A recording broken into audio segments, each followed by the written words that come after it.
আসসালামু আলাইকুম প্রিয় দর্শক, আশা করছি সকলেই ভালো আছেন। প্রিয় দর্শক, এনামুল আলিফকে যারা উঠে নিয়ে গিয়ে একবারে জবাই করেছে তাদের কিন্তু ফাঁসি হবে এবং ফাঁসি হওয়া দরকার। দর্শক, 90% মুসলমানের দেশে এই সারা আলিফকে উঠে নিয়ে গিয়ে ধারালো অস্ত্র দিয়ে জবাই করেছে, তার সারা শরীরে বিভিন্ন জায়গায় কুপিয়েছে তারা। দর্শক, আইন নিজের হাতে তুলে নেবেন না, কিন্তু তারপরও তারা আইন নিজের হাতে তুলে নিয়েছে। প্রিয় দর্শক, আলিফ বিকাল 1টা থেকে 2টা পর্যন্ত তিনি সেই আদালতের প্রাঙ্গণে ছিলেন। যখন 3টা থেকে 4টা বাজে সনাতনী ধর্মীয়রা এসেছিল আদালতের প্রাঙ্গণে সেই কৃষ্ণ দাসকে বাঁচানোর জন্য। আদালত রায় দিয়েছেন, তার না জামিন মঞ্জুর করেছেন। সেই কৃষ্ণ দাসকে তারা রক্ষা করার জন্য আদালত প্রাঙ্গণ চতুর্দিকে ঘিরে ফেলে। তারা আন্দোলন করে এবং মিছিল করতে থাকেন। পুলিশ থানায় যখন নিয়ে যাবে কৃষ্ণ দাসকে, তখন তারা বাধা দিচ্ছিল, নিয়ে যেতে দিচ্ছিল না। তারা অনেক আগে থেকে আন্দোলন করছিল, প্রায় 2 ঘন্টা ধরে তারা আন্দোলন করছিল। সেই জায়গায় পুলিশ তাদেরকে সরে দিচ্ছিল, কিন্তু তারা মানছিল না পুলিশের কথা। এক পর্যায়ে পুলিশ তাদেরকে সরে দেওয়ার জন্য চেষ্টা করে এবং সেই পুলিশের প্রিজন ভ্যান নিয়ে যাওয়ার চেষ্টা করে, কারণ সে প্রিজন ভ্যানে ছিল ইসকন নেতা।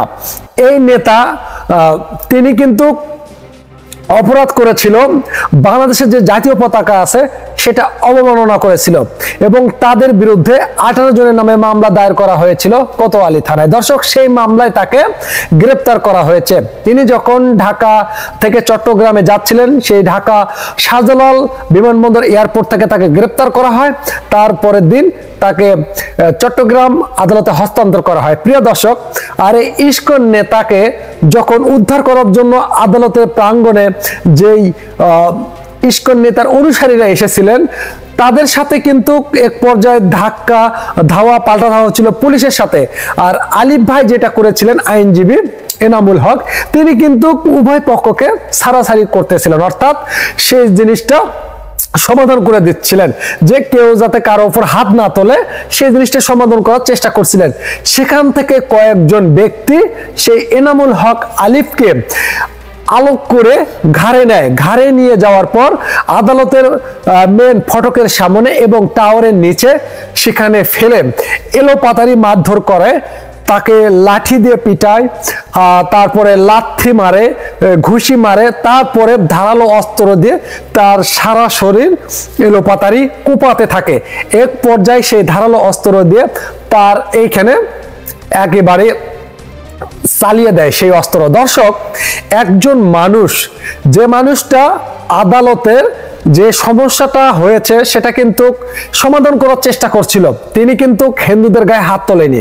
ওরা কি করেছে, তাকে যেভাবে হোক পুলিশের হাত থেকে ছিনিয়ে নিয়ে যাবে এবং ছিনতাই করে নিয়ে যাবে, কারণ পুলিশের হাতে তারা রাখবে না, কারণ তারা আইন মানছে না, আইন ভঙ্গ করছে, তারা আইনকে বিশ্বাসই করতে পারছে না। তার নামে যে মামলা হয়েছে, তাকে গ্রেপ্তার করা হয়েছে, তাদের জোর দাবি যে তাকে নিয়ে যাবে সেখান থেকে। অবশেষে কি হলো, যে আলিফ সে বিষয়টা সমাধান করছিল এবং সমাধান করে দিচ্ছে, পুলিশকে একদিকে দিচ্ছে, জনগণকে একদিকে দিচ্ছে যে রাস্তাটা ক্লিয়ার করা হোক, অথচ তাকে বিনা দোষে সেখান থেকে উঠে নিয়ে গিয়ে এলোপাতাড়ি কুপিয়ে দুনিয়া থেকে বিদায় করে দেওয়া হয়। প্রিয় দর্শক, আজকে তার জানাজা হয়েছে।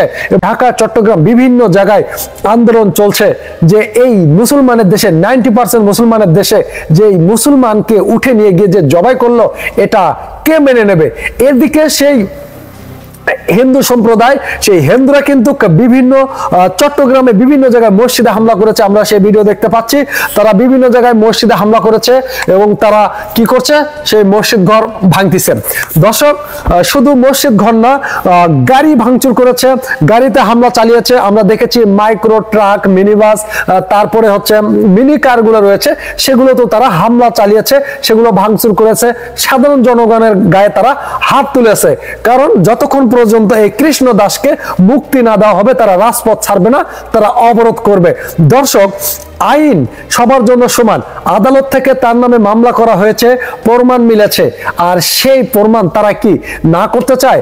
অতঃপর যখন আলিফ সাহেবকে যখন হত্যা করা হলো, সারা বাংলাদেশে কিন্তু রাত্রিবেলায় তারা গায়েবী জানাজা করার পরে তারা আন্দোলনে নেমেছে এবং মিছিল করছে। তারা এখন পর্যন্ত কোনো হিন্দুর বাড়ি ভাঙচুর করেনি বা কোনো হিন্দুকে এখন পর্যন্ত বাড়ি ছাড়া করেনি বা কোনো পিটুনি দেয়নি।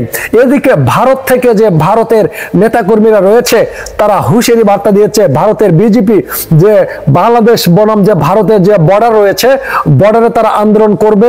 তারা ভারত থেকে উস্কানি দিচ্ছে। এই আন্দোলন চলছে গতকাল থেকে, রাস্তা অবরোধ করছে, ভারত থেকে আরো তুমুল হারে তারা উস্কানি দিচ্ছে। এই বাংলাদেশে যে গোলাযোগ হচ্ছে এটা আরো তারা বড় করছে। এই মুহূর্তে বাংলাদেশের যে পরিস্থিতি যেটা ঘোলাটে হয়েছে, তারপরেও কিন্তু চট্টগ্রাম থেকে বিভিন্ন জায়গায় এই সনাতনী ধর্মের যে আপনার যে ধর্মের নেতা, ইস্কন নেতা আপনার কৃষ্ণ দাস, আর এই চিন্ময় কৃষ্ণ দাসকে যে এখনো গণপিটুনি দিয়ে কেউ মারেনি বা হত্যা করেনি, এটা তাদের জন্য কপাল ভালো। দর্শক, তার গায়ে কিন্তু কেউ হাত তোলেনি। কিছুদিন আগে যখন সন্ন্যাসী নামে এক মেয়ে 13 বছরের যখন বিএসএফ এর গুলিতে মারা যায়, তখন তিনি কিন্তু বক্তব্য দিয়েছিলেন বাংলাদেশের মানুষের যন্ত্রণায় তিনি বিএসএফ এর গুলিতে গিয়ে জীবন দিয়েছে। তিনি এই উস্কানিমূলক বক্তব্য দিয়েছে। আমরা কিছুদিন আগে থেকে দেখতে পাচ্ছি যে তিনি উস্কানিমূলক বক্তব্য দিয়ে আসতেছে, দেশের বিরুদ্ধে তিনি ষড়যন্ত্র করার চেষ্টা করছে। এদিকে ভারতও কিন্তু পায়তারা করছে বাংলাদেশের বিরুদ্ধে। দর্শক, এই জন্য তাদের যারা এই হত্যাকাণ্ডের সাথে জড়িত ভিডিও ফুটেজ দেখে শনাক্ত করে ফাঁসির আওতায় দেওয়া উচিত। কারণ সেটা মুসলমান হোক, হিন্দু হোক, খ্রিস্টান হোক, বৌদ্ধ হোক, যেহেতু ভিডিও ক্লিপ রয়েছে, আর এই ভিডিও ক্লিপ দেখে শনাক্ত করে সেই কয়েকজনকে গ্রেপ্তার করা উচিত। যদি 2 জন হয়, 4 জন হয়, 20 জন হয়, সে 20 জনেরই ফাঁসি দেওয়া উচিত। কারণ তারা যাতে ভয় পায় আর কারো মায়ের বুক যাতে এভাবে খালি না হয়। দর্শক, একবার ভেবে দেখুন, যে মানুষটা তাদেরকে সমাধান করার জন্য চেষ্টা করলো, তাদের বিষয়টা ভেঙে দেওয়ার চেষ্টা করলো এবং যাদেরকে উদ্ধার করার চেষ্টা করলো, যে সংঘর্ষ পুলিশের সাথে ধাওয়া পাল্টা ধাওয়া হয়েছে সেটা মিউচুয়াল করার চেষ্টা করলো, সেই ব্যক্তিকে উঠে নিয়ে গিয়ে এলোপাতারে কুপিয়ে দুনিয়া থেকে বিদায় করে দিল। প্রিয় দর্শক, একবার ভাবুন। আর যখন সেই গাড়ি পুলিশের প্রিজন গাড়ি যখন বের হবে, তারা কিন্তু সেই গাড়িটাকে ছাড় দিচ্ছিল না। অতঃপর পুলিশ যখন তাদেরকে জোর করে রাস্তা ফাঁকা করে দেয়, তখনই তারা পুলিশের ওপর বর্বর হামলা চালায়, ইট পাটকেল নিক্ষেপ করে। 2 থেকে 3 ঘন্টা তারা রাস্তা অবরোধ করে রেখেছিল। পুলিশ কিন্তু প্রিজন গাড়ি বের করতে পারেনি। আর এটা বের করতে পারেনি তারা সেই যানজটের কারণে। আর পুলিশ কিন্তু তখনও তাদের ধৈর্যের বাঁধ ভেঙে যায়নি। তারা ধৈর্য ধরে তাদেরকে বুঝিয়েছেন যে আপনারা রাস্তা ক্লিয়ার করে দেন। আইন আদালত চলে আইনের গতিতে, কারো কথাই চলে না। আপনারা রাস্তা ছেড়ে দেন, তাকে নিয়ে যেতে দেন। এই কৃষ্ণ দাসকে নিয়ে যেতে দেয়নি সেই সময়, তখনই তারা তাণ্ডব চালায় পুলিশের উপর। আর অবশেষে সেই আলিফ সাহেবকে, আইনজীবীকে উঠে নিয়ে গিয়ে নির্বিচারে তাকে পিটিয়ে এবং কুপিয়ে দুনিয়া থেকে বিদায় করে দেয় এই সেই অনুসারীরা। দর্শক, এই কৃষ্ণ দাসের অনুসারীদের আইনের আওতায় নিয়ে তাদেরকে জনগণের সম্মুখে ফাঁসি দেওয়া উচিত। প্রিয় দর্শক, আর যাতে কোনো মুসলমান হোক, হিন্দু হোক, খ্রিস্টান হোক, বৌদ্ধ হোক এরকম কাজ করার সুযোগ না পায়। দর্শক, আপনাদের মতামত অবশ্যই কমেন্ট করে জানাবেন। আপনাদের সাথে আবারও দেখা হবে নতুন কোনো ভিডিওতে। ভালো থাকবেন। আল্লাহ হাফেজ।